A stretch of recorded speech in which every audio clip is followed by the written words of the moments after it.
So ayan guys, ito yung ating panahon.gov.ph. Ayan, nakita nyo po yung umiikot na yan. Yan po yung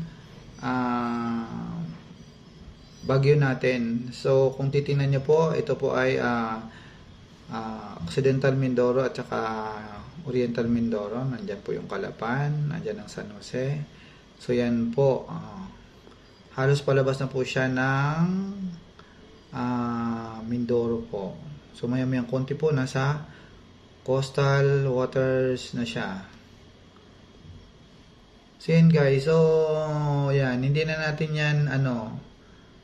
natin siya maantay kasi lalabas na siya ng West Philippine Sea.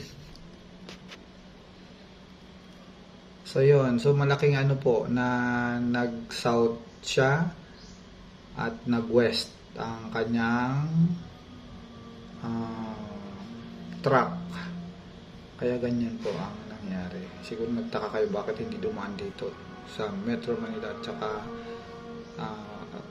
Calabarzon. So yan, yung yung Batangas, medyo yan, meron yan. Medyo malapit siya sa Occident, sa Mindoro. So yun guys, yan, mag-ingat po tayo.